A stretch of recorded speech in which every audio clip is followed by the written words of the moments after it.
ప్రహ్లాద, నీ విష్ణువు అంతటా వ్యాపించి ఉంటాడు కదూ? అలా అయితే అతడు ఈ స్తంభంలో కూడా ఉండాలిగా. అందులోనూ ఉన్నారు. అయితే నీవు ప్రార్థించు ప్రహ్లాద, నీ మాట నిజమవ్వాలని. ఒకవేళ అతని ఈ స్తంభంలో లేకపోతే గనక ఈ రోజు ఈ హిరణ్యకశిపుడు ఈ నిండు సభలో అందరి సమక్షంలో ఖడ్గంతో నీ శిరస్సును ఖండించగలడు. నేను నీ విష్ణువును సవాలు చేస్తున్నాను. ఈ రోజు అతను నా నుండి నిన్ను కాపాడగలిగితే కాపాడుకోమను. తన భక్తుని కోసం ఆ విష్ణువు ఏం చేయగలడో నేను చూస్తాను.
రూపము క్రూర ఘోర ఆగ్రహాగ్ని పుత్రమైన రూపము వీర నారసింహము ప్రళయకాల రుద్రహరుడు సింహమైన కాయం శ్రీచక్రి జయము ఖాయం.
వేళలో అసురునింక సంహరించు భూమికి తొలగు దుర్బలం హిరణ్యకశ్యపాహతం.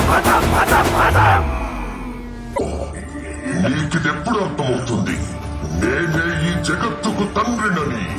బ్రహ్మదేవుడు నా సృష్టి, నేనే సృష్టికర్తను, నేనే భగవంతుడిని. మూర్ఖుడా, నన్ను చూడు. నేను నరుణ్ణి కాదు, మృగాన్ని కాదు. నేనే నరసింహ. అస్తమిస్తున్న సూర్యుడిని చూడు. ఇప్పుడు పగలు కాదు, రాత్రి కూడా కాదు.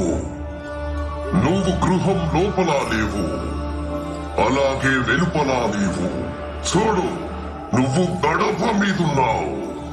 నువ్వు భూమి మీద లేవు, ఆకాశంలో లేవు. నువ్వు నా తొడల మీద ఉన్నావు. ఇక శస్త్రం సంగతి విను.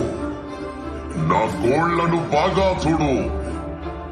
ఇవి సజీవము కావు, నిర్జీవము కావు.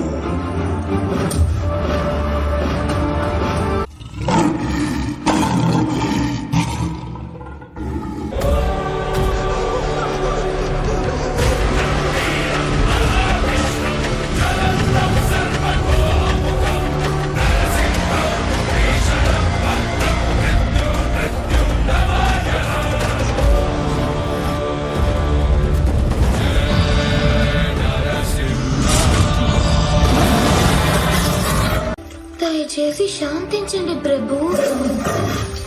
చూడండి అందరూ ఎలా భయపడుతున్నారు.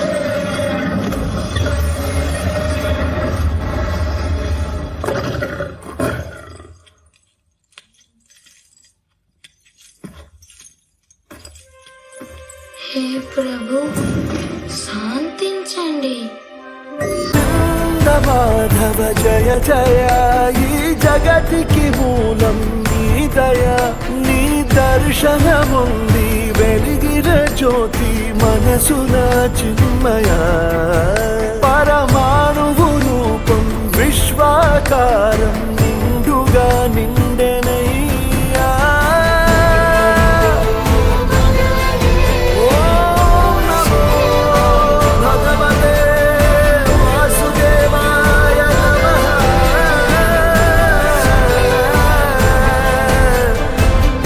ఓం నమో భగవతే వాసుదేవాయ నమః. గని సరి సరి పద గ గ గ గ మరే.